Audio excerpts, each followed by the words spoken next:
fire here until Sergeant still gets.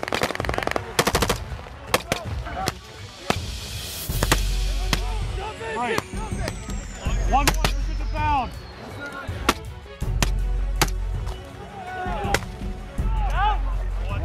Target up, right side target up. Target 2, keep it down. Target 2, keep it down. 8 hours. Push now. What? Roger. Just tap. Low target.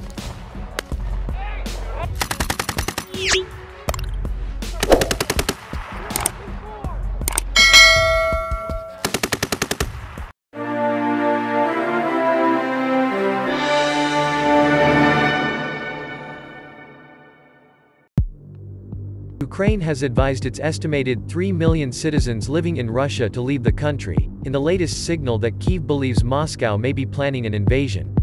In a statement on Wednesday, the Ukrainian Foreign Ministry urged its citizens to refrain from travel to Russia and for those already in the country to leave as soon as possible.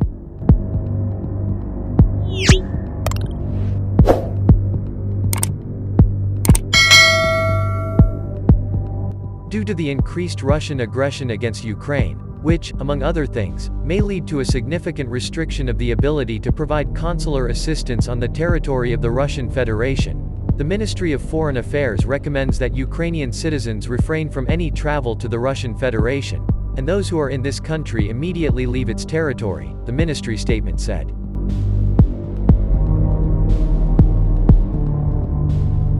It also warned that it would have limited resources to help those Ukrainians who remained in Russia in case of a major diplomatic rupture.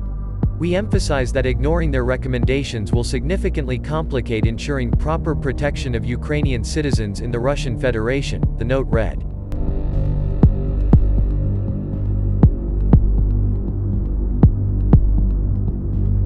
Ukrainians make up the largest diaspora community in Russia, where many have family members and travel to work.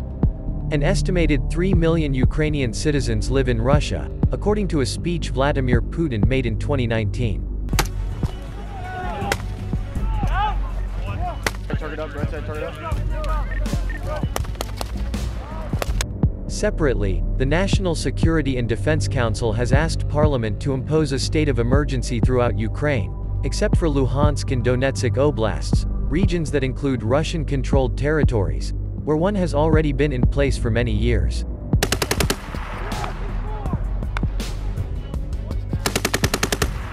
The council held a long meeting on Tuesday morning, after Russia began moving troops across the border into the separatist-held territories it recognized on Monday, and the US announced that the invasion of Ukraine it had been warning about for weeks had begun.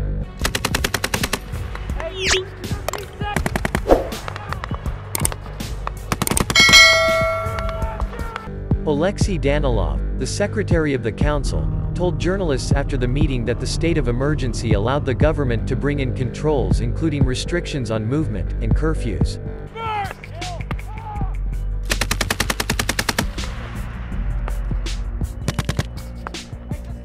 However, curfews are not currently expected to be brought in, and would be imposed only in case of increased Russian aggression, he said. He also confirmed that the country was calling up the first 36,000 military reservists.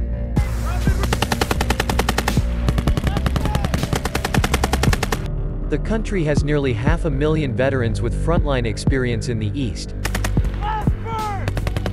so potentially still has a large pool of fighters it could call up. On Wednesday, Putin delivered a video address in connection with the Defender of the Fatherland Day, a national holiday recognizing members of the military and on which most Russian men receive presents.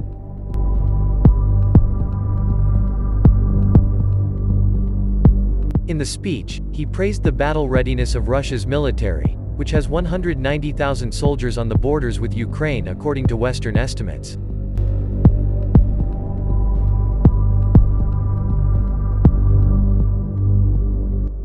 Our country is always open for direct and honest dialogue, for the search for diplomatic solutions to the most complex problems, Putin said.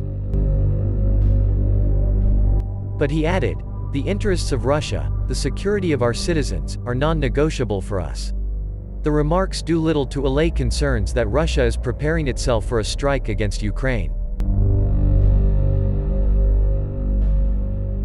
On Tuesday evening, Putin received formal authorization from the Federation Council to deploy his military abroad and said that he would recognize the land claims of the separatist territories in southeast Ukraine, raising the chances of a war in the near future.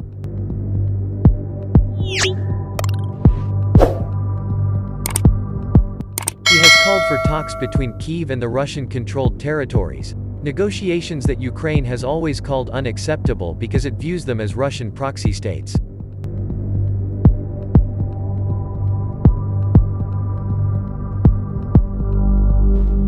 And in another worrying sign, Russia has announced that it will evacuate its diplomats from Ukraine to protect their lives and safety. In the current circumstances, our first priority is to take care of Russian diplomats and employees of the embassy and consulates general, the foreign ministry said in a statement on Tuesday evening, saying that it was necessary due to rising tensions.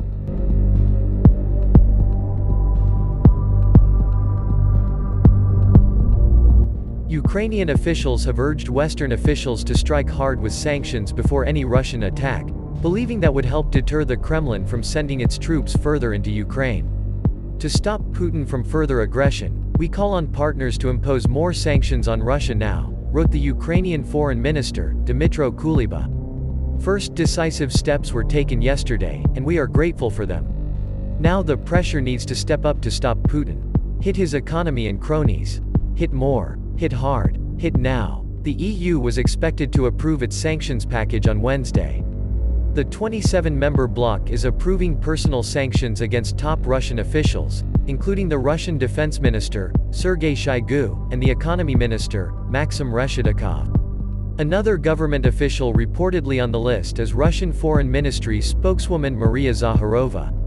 It will also target top Russian state media figures such as RT head Margarita Simonyan and television host Vladimir Solovyov, who has owned property in Italy, according to opposition politician Alexei Navalny. Thank you all for watching this video. Don't forget to like, comment if you like and subscribe to always update videos on this channel.